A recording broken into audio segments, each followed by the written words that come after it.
السلام علیکم ناظرین گرامی، آج ہم جس شخص کے بارے میں بات کریں گے اس شخص کا نام ہے ایڈولف ہٹلر۔ ہٹلر ایک نہایت غریب گھرانے سے تعلق رکھتا تھا۔ وہ 20 اپریل 1889 کو آسٹریا میں پیدا ہوا۔ اس نے ویانا، آسٹریا کا دارالحکومت کے کالج فائن آف آرٹس میں داخلے کے لیے درخواست کی، لیکن کالج کے معیار پر پورا نہ اترنے کی وجہ سے داخلہ نہ مل سکا۔ پھر 1913 میں ہٹلر جرمنی چلا گیا اور جرمنی کی فوج میں ایک سپاہی کی حیثیت سے ملازمت کر لی۔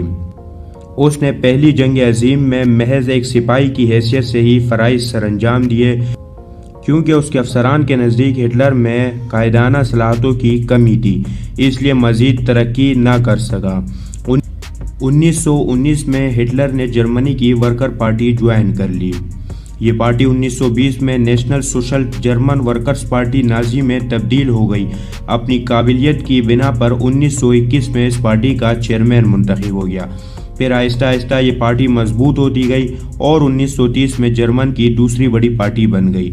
پھر 1933 کے الیکشن میں نازی پارٹی اکثریت حاصل تو نہ کر سکی، لیکن سب سے بڑی پارٹی ہونے کے ناطے صدر نے ہٹلر کو حکومت تشکیل دینے کی دعوت دی اور ہٹلر ملک کے اعلیٰ ترین عہدے چانسلر تک رسائی حاصل کر گیا۔ چانسلر بننے کے بعد ہٹلر نے اپنی پارٹی نازی کو فروغ دیا اور اپنے مخالف کو زیر کرنے کی ہر کوشش کی اور عوام کی ہمدردی حاصل کرنے کے لیے بے روزگاری کا خاتمہ کیا اور بے شمار ترقیاتی کاموں کا آغاز کر دیا۔ اپنی قوم کو اس نے اپنی اہمیت کا احساس دلاتے ہوئے کہا کر وہ دنیا کے عظیم ترین اور فاتح قوم ہے۔ اس طرح جرمنی کے لوگ ہٹلر کے گرویدہ بن گئے۔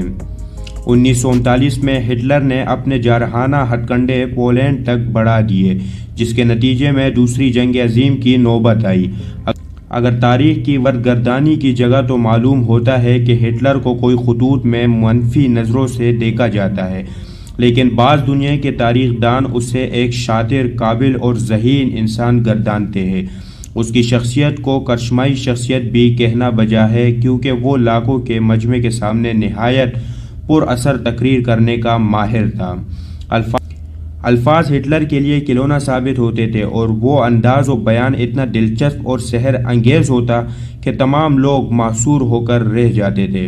ہٹلر کی مقبولیت کی بنیاد اس کی پارٹی کا منشور اور اس کے نظریات تھے، اور پھر آگے چل کر انہی نظریات کی بنیاد پر جرمنی کے دو ٹکڑے ہوئے اور پھر ہٹلر کا دنیا کی بدترین شخصیتوں میں شمار ہوا۔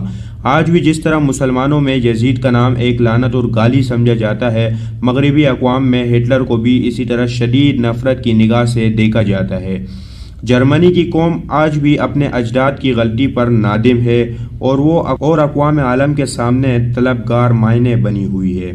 یہودیوں کا کہنا ہے کہ ہٹلر نے جرمنی اور پولینڈ میں تقریباً 60 لاکھ یہودیوں کا خون کیا اور اسی نسل کشی کو یہودی ہولوکاسٹ کے نام سے یاد کرتے ہیں۔